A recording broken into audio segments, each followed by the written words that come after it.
E-learning platform for standard 7, topic effects of light, next part. Now let us see the topics or subtopics which we will be covering here. Scattering, then point and extended sources. Yes, we have seen little bit in earlier standards, but now we are going to understand something more. Then eclipses, zero shadow day, and the Archimedes mirrors, and then you will use your brain power. Such a beautiful scene, isn't it?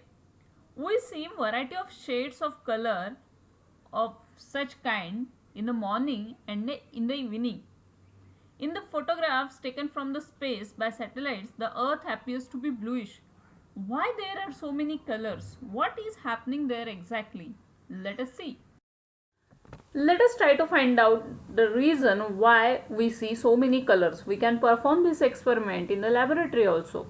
For that we can use ordinary bulb, and we can have some kind of obstacle which will have small hole, so we can get single ray from that.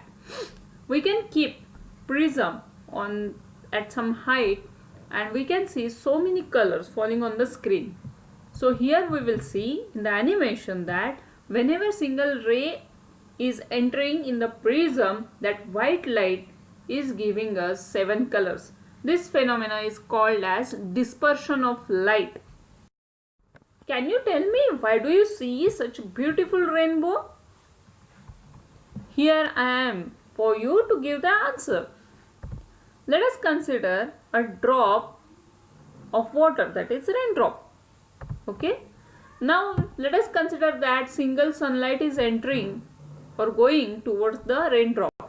Then what happens inside that? At some boundary, let us say that ray is getting splitted like this, that we called as refraction. We are going to see this later on.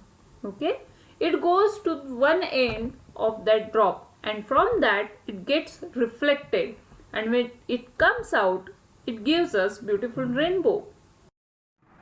Have you seen such kind of light coming through the window, or the light coming like this? It is coming from small hole in the roof or big window. So the light rays are entering in the room. As these rays of light from the slit or the hole move towards the floor, the dust particle in their way are seen clearly. Okay? Due to these particles, the path of the light becomes visible. Path of the light meaning जहाँ से वो race आ रहे हैं वो हमें clear दिखाई देता है, and we can see that as straight line. Have you ever noticed that when sun rises, our surrounding appear illuminated? Why so? The whole sky appears to be bright. Let us try to find out the answer with the help of this experiment. We will need such kind of torch or laser light. If you are not having laser, you can cover the torch and can have single ray from that.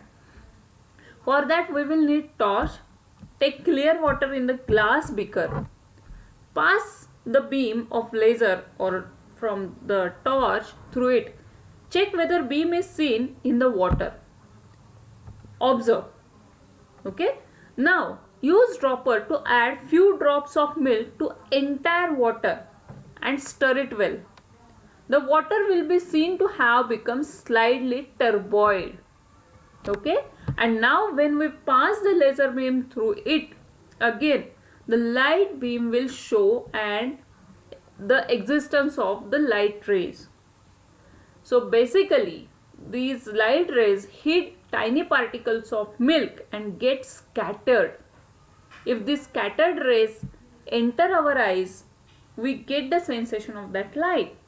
Okay, now this happens even when we see different colors during sunrise or sunset. Okay, this is because there are dust particles and other tiny particles in the air. This is again the scattering of sunlight because of these tiny particles of various constituents of air like nitrogen, oxygen in the atmosphere. The blue color in the sunlight is scattered most. Hence sky appears to be blue. Sunlight reaches us through the layer of atmosphere. At sunset, the light reaching us travels a greater distance through the atmosphere, and due to this, there is more scattering of blue color. As a result, red and yellow light reaches us directly, and the sun appears red. Red light is scattered less than the blue light. You can perform this experiment other way also. You can have such kind of setup with small stool, then have some glass, transparent glass you will need. In that you can have water, and with the help of table lamp you can perform same experiment. Like we have seen different types of objects, here we will see the types of sources. There are two types of sources. One is point source, another is extended. Point meaning बहुत छोटा, extended means बहुत बड़ा. Okay, so let us try to understand what happens because of point source. Let us consider one ball at the center, and on the side there is obviously some wall. Then we are holding torch, which we will cover with some cardboard sheet, and we will make hole on it. Okay, so that will become our point source. Switch on the torch, light will fall and we will see some such kind of black patch on the wall. So that is called as umbra. Okay, now let us try to understand with the help of extended source. Let us hold same ball at the center. There is one tube light on the other side. Now rays are coming, or that light is coming from the tube light falling on the ball, and we see on the other side of the wall, but now here are two patches. One is dark or black color completely, and on the both sides of that dark patch there is little lighter shade. So dark patch is called as umbra and lighter shade is called as penumbra. Now let us perform one more experiment. We will consider one ball, one torch and a screen. As soon as we switch on the torch, rays from the torch will come out, go towards the ball, and what we will see on the screen? Umbra and penumbra. Now we are going to just change the position of the screen. Let us take it little bit away. Okay, and also remember that the size of the ball should be smaller than the source of the light. So let us again consider this ball, torch and the screen.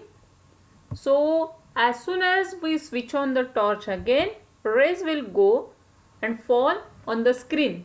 But here, as we take away the screen, or as we go away from the source and the object, umbra vanishes, but we can see just the penumbra.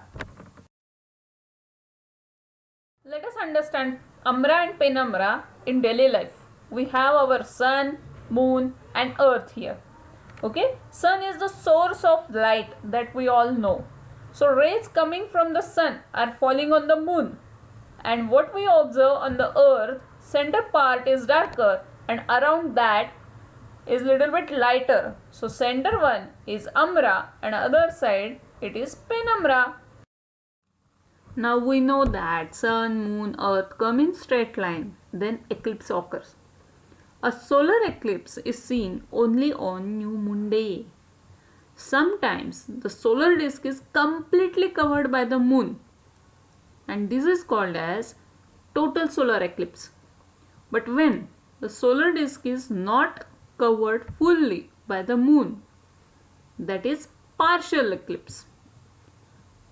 And one more type in between is annular eclipse. These are solar eclipses only. So during solar eclipse, UV rays, that is ultraviolet rays, which are harmful to us, reach to earth. Hence it should not be watched through naked eye. So what is use of umbra and penumbra? Why should we understand? क्या use है यार इसका, देखते हैं. So we know in lunar eclipse what happens? Earth comes in between sun and moon. So that time shadow of earth is falling on moon. So from other side of the earth we can observe that. Okay, and what happens during solar eclipse?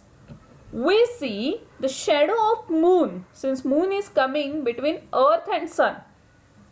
So at central part we see darker, that is full shadow of the moon. So that is in between is umbra, and around that is partial shadow, that is penumbra. So we say that is partial eclipse. The eclipses often occur in the solar system.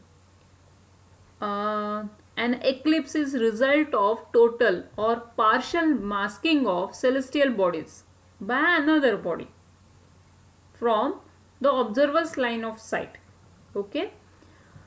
So when, as seen from the earth, when a planet or a star passes behind the moon, that state is called occultation, meaning it blocks the view, that is occults.